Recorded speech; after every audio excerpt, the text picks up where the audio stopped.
नमस्कार दोस्तों, जय जय श्री राधे। कैसे हैं आप सब? उम्मीद करता हूं कि आप सभी सुखी होंगे, संपन्न होंगे, आनंद पूर्वक होंगे। दोस्तों, आप जानते हैं कि मैं नए नए टॉपिक पर हमेशा चर्चा करता हूं इस अपने चैनल के माध्यम से और आप तक पहुंचाता हूं।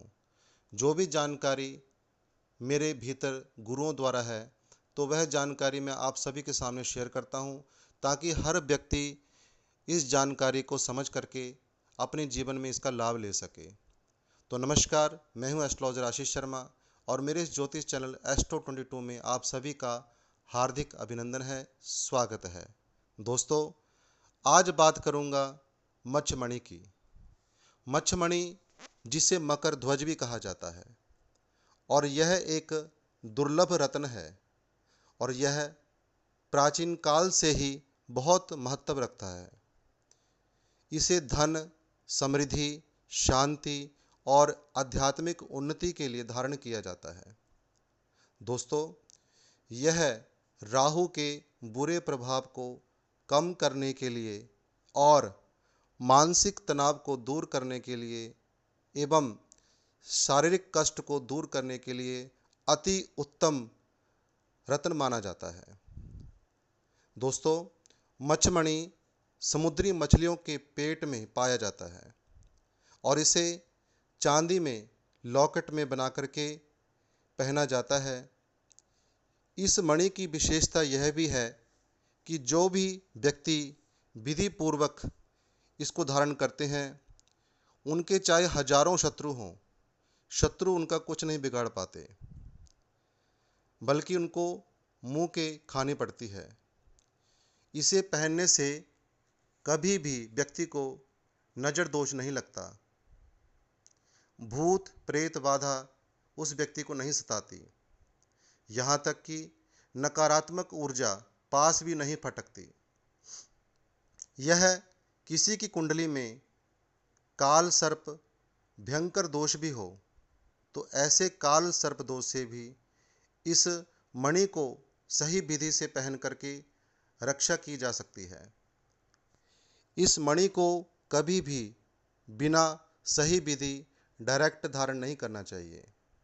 तो दोस्तों, यदि आपके इस अनमोल जीवन में राहु से संबंधित परेशानियां हैं, जैसे कि कोई मानसिक तनाव, मानसिक अशांति सदैव बनी रहती है, धन का अभाव आपके जीवन में है, धन आता है टिकता नहीं है या सेविंग नहीं हो पाती है, व्यापार में बहुत नुकसान हो रहे हैं, कोई नया व्यापार करते हैं तो उसमें भी बहुत नुकसान हो रहे हैं, कोर्ट के चक्करों में आप फंसे हुए हैं, बेवजह के मुकदमे चल रहे हैं, बेवजह के आरोपों से आप घिरे हुए हो, पारिवारिक जनों से कलह रहता है, कलेश रहता है, कोई मन में भय की स्थिति बनी हुई है, बार बार जीवन में धोखे हो रहे हैं, राहु की महादशा है या फिर अंतर्दशा है या फिर प्रत्यंतर दशा है, तो राहु नीच के हैं, आलस बना रहता है हमेशा आपके जीवन में,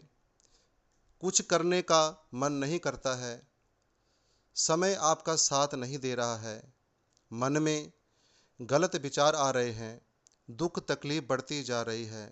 तो दोस्तों, आज जो मैं मच्छमणि की जानकारी दूंगा कि कैसे इसको पहनना चाहिए, क्या इसकी विधि है, वह समझ लें।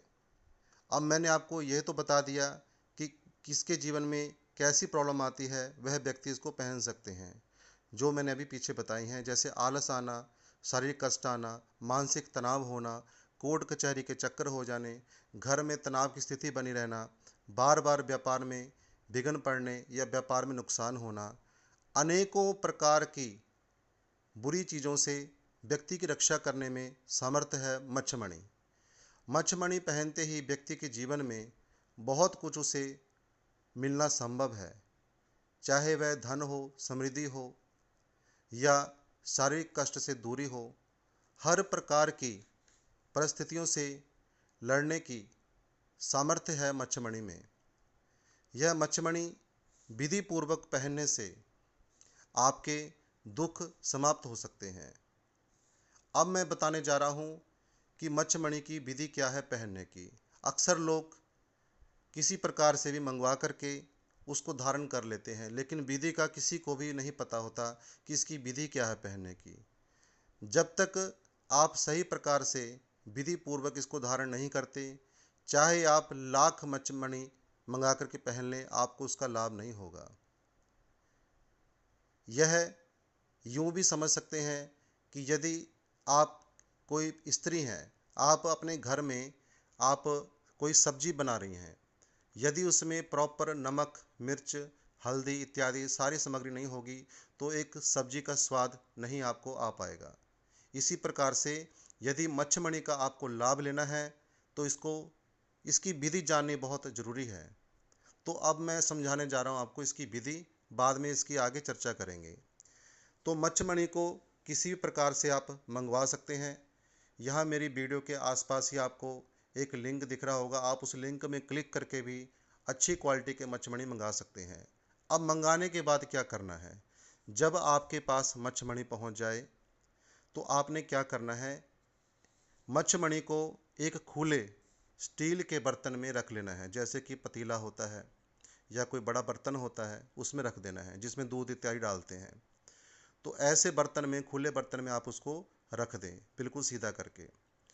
अब यह रखना कब है, शनिवार का दिन हो या बुधवार का दिन हो, किसी भी समय में आप चाहे सुबह इसको शुद्ध करें या फिर संध्या के समय करेंगे तो सूर्यास्त से पहले पहले इसको शुद्ध कर लेना है विधि पूर्वक। अब आगे का काम बताता हूँ। मच्छमणि आपके खुले बर्तन में पड़ा है, उसके बाद आपको कुछ जल लेना है, लगभग 1 गिलास। 1 गिलास जल लें, उसमें थोड़ा सा गंगा जल आपको मिक्स करना है। अब थोड़ी थोड़ी धार बांधते हुए आपने मच्छमणि के ऊपर उस धार को गिराना है गिलास के जरिए, और धीरे धीरे जैसे आप उस जल को गिराएंगे, वह गंगा जल मिश्रित जल जो होगा वह मच्छमणि के ऊपर पड़ेगा, जिससे कि वह शुद्ध होती जाएगी। अब एक मंत्र भी आपको साथ साथ बोलते रहना है। जब आप जल गिराएंगे मच्छमणि के ऊपर, आपने बोलते रहना है, ओम राहवे नमः, ओम राहवे नमः। इसी प्रकार से आपको बोलते हुए पूरे गिलास को धीरे धीरे करके उस मच्छमणि के ऊपर जो है पानी को, जल को, गंगा जल को डाल देना है। अब उसके बाद दूसरी चीज़ जो होगी वह होगी दूध। कच्चा दूध लगभग आधा गिलास आपको लेना है, और यदि गाय का दूध हो तो बहुत अच्छा है, अन्यथा कोई भी दूध हो चल जाएगा। तो आपको कच्चा दूध, थोड़ा सा उसमें गंगा जल डाल दें, 1-2 ड्रॉप्स। उसके बाद आपने गंगा जल भी उसी प्रकार से, जल के प्रकार जैसे जल आपने डाला है उसी प्रकार से आपको कच्चा दूध उस मच्छमणि के ऊपर डालना है। इसी मंत्र को दोहराते रहें, बोलते रहें। ये ना देखें कि कितनी बार बोलना है, जब तक आपका दूध संपूर्ण ना हो जाए, उसके ऊपर चढ़ ना जाए, तब तक आप बोलते रहें। अब तीसरी चीज़ जो उसके ऊपर डालनी है वह होगी जौ। लगभग 250 ग्राम जौ लेकर के अपने पास रख लें, और थोड़े थोड़े करके जिस प्रकार से हवन में आहुति डालते हैं उसी प्रकार से आपको जौ पकड़ के धीरे धीरे करके उस मच्छमणि के ऊपर डालते रहना है, और इसी मंत्र का उच्चारण करते रहना है। अब वह समय आ गया जिस समय आपको उसे धारण करना है। इससे क्या होगा, इससे वह मच्छमणि अभिमंत्रित हो जाएगा, और जब कोई चीज़ अभिमंत्रित हो जाती है तो वह अपना पूर्ण प्रभाव देने में समर्थ होती है। अब उसको आपने चांदी की चैन में या लाल रंग के धागे में, सफ़ेद रंग के धागे में, काले रंग के धागे में आपने उसको धारण करना है, लेकिन धारण करते समय आपको समय देखना है। यदि प्रातःकाल आप इसको धारण कर रहे हैं तो आपको सुबह 6:15, 7:15, 8:15, 9:15, 10:15, 11:15, 12:15, इससे ऊपर आपने धारण नहीं करना है। यदि आप संध्या के समय कर रहे हैं तो 4:15, 5:15, 6:15 और 7:15 तक लास्ट आपको धारण करना है। यानी जब भी धारण करोगे तो उस समय सवा का समय हो रखा हो, ये आपको ध्यान रखना है। कोई ये नहीं कि 6:45 हो रखे हैं या 7:30 हो रखे हैं, इस प्रकार से समय में आपको नहीं पहनना है। जब आप उसको धारण कर लेंगे तो आपके मन में ये विचार होगा कि अब जौ का क्या करें, दूध का क्या करें, जो चढ़ाया है आपने, तो आपने सारा कुछ एक इकट्ठा करके जहाँ पर खुली जगह हो, घर से बाहर जा कर के पक्षियों को डाल करके आ जाएं। एक जगह में इकट्ठा कर दें कहीं पर भी, या खुला मैदान हो वहाँ पर डाल कर आ जाएं, जहाँ पर उसको चींटियाँ, पक्षी इत्यादि खा सकें। उम्मीद करता हूँ कि इतनी जानकारी आपको समझ आ चुकी होगी। तो आज मैंने आपको इस मच्छमणि के बारे में बताया। यह मच्छमणि क्या कुछ कर सकता है, आपके जीवन में धन का सैलाब ला सकता है, आपके जीवन से परेशानियों को दूर कर सकता है। आपके जीवन में कोई भी नकारात्मक ऊर्जा है तो उसको भी यह समाप्त करने में समर्थ होती है। भूत प्रेत बाधा, नज़र दोष, तंत्र विद्या, कोई भी प्रभाव आपके ऊपर है, यदि आप इसी प्रकार से विधि पूर्वक इसको शुद्ध करके अभिमंत्रित करके पहन लेते हैं तो आपके जीवन बदलना संभव है और आपके जीवन में ऐसी ऐसी चीज़ें होनी शुरू हो जाएंगी जिसकी आपको उम्मीद तक नहीं होगी। तो दोस्तों, यदि आज की जानकारी आपको अच्छी लगी हो तो लाइक करने में बिल्कुल कंजूसी ना करें। अपने प्रिय मित्रों के साथ इसको शेयर करें। और जितने भी नए दर्शक मेरे इस चैनल में आ रहे हैं और आज की इस जानकारी को देख रहे हैं, सुन रहे हैं, तो उनसे प्रार्थना है कि चैनल को सब्सक्राइब करना बिल्कुल भी ना भूलें। तो दोस्तों, इसी के साथ आज की जानकारी को मैं यहीं विराम देता हूँ। नमो नारायण। जय जय श्री राधे।